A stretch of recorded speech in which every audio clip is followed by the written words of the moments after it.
I don't know if a game has ever been quite as designed for me as the 100-line Last Defense Academy.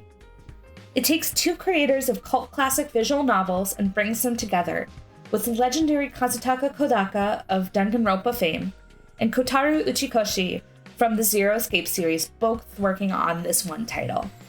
Then it took that writing team and added on a tactics RPG, which is one of my favorite genres. I think because of this, I was a bit nervous. Would this game live up to being what is essentially a dream game for me? Luckily, it did live up to that and then some, creating a compelling narrative mixed with some of the most fun tactics gameplay that I've seen in a while. The 100-line Last Defense Academy takes place in an alternate world where the protagonists live in a peaceful place known as the Tokyo Residential Complex, a fully covered city with shelters. The protagonist, Takumi, lives a normal life until the Tokyo Residential Complex is attacked by surreal, inhuman creatures. Takumi then gains powers and joins other students at the Last Defense Academy, who have to protect the school for 100 days as part of fighting off these foes. Of course, considering this was directed and written by Kodaka and Uchikoshi, there are plenty more twists and turns that complicate things. The 100-line is much more outwardly a Danganronpa-inspired game than a Zero Escape one. The characters were created by Kodaka, and the character designs were done by Rui Komatsuzaki, who did the iconic designs for Danganronpa. However, the further you get into the game, the more you start to see Uchikoshi's influence. One of the things I enjoyed most about this was getting to enjoy a large group of Kodaka's characters over the course of the game. A big part of the Danganronpa appeal is its large ensemble cast, but due to the plot being a death game, those characters get weeded out pretty quickly. The 100-line, meanwhile, doesn't have that death game plot looming over the situations, so I felt like I got to enjoy seeing these characters for longer. There's plenty of other danger and threats at hand, but the structure of the game gave me a lot more time to spend with this big, eccentric cast. Some of my favorites are Kurara, a rich elitist girl who wears a tomato mask at all times, Nozomi, a sweet girl who happens to look exactly like Takumi's childhood friend, and Takemaru, a thug who also happens to have the kindest heart on the team. If you don't vibe with Kodaka's style of writing these highly exaggerated characters, I'm not sure the 100-line will change your mind.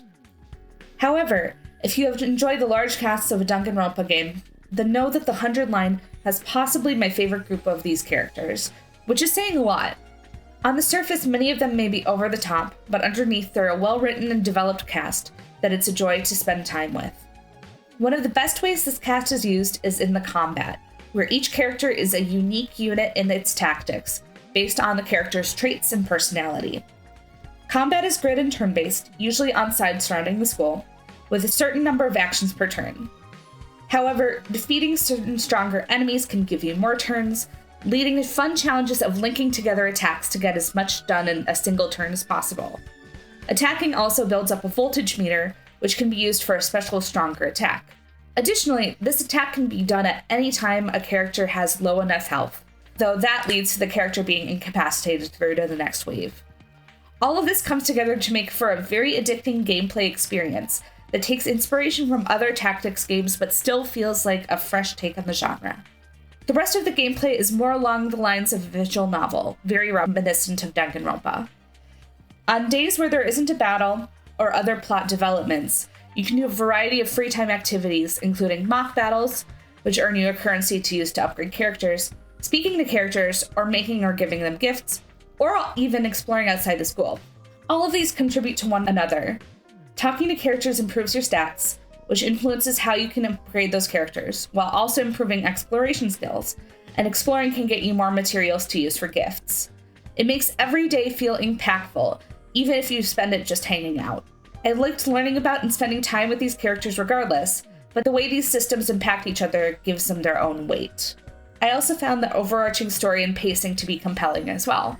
It was rare for me to have a time where there wasn't a mystery or two that I was curious about, and that led to a real just 20 more minutes thing where I stayed up way too late a few nights because I just had to know what would happen. Something I don't do as much now as I did when I was a kid. Playing the game before launch was almost frustrating because I just wanted to talk to people about reveals and plot points that I won't spoil here, but were incredibly satisfying. Not all characters or plot points appealed to me in the exact same way, but the overall package has been a joy to discover. It's always been a delight to discover what will end up being one of my favorite video games in real time. But the 100 line did it. With the storyline prowess of two cult icons mixed with some fresh and exciting tactical gameplay, the 100 line manages to bring back things I love from both of its creators while feeling like a fresh new game. If you enjoy a good visual novel, or if you enjoyed tactics RPGs, you owe it to yourself to play the 100 line Last Defense Academy. It may not be for everyone, but it struck a major chord for me and quickly became one of my favorite games on the Switch. This video was made possible by our generous supporters on Patreon. Check out patreon.com/NWR for all the details.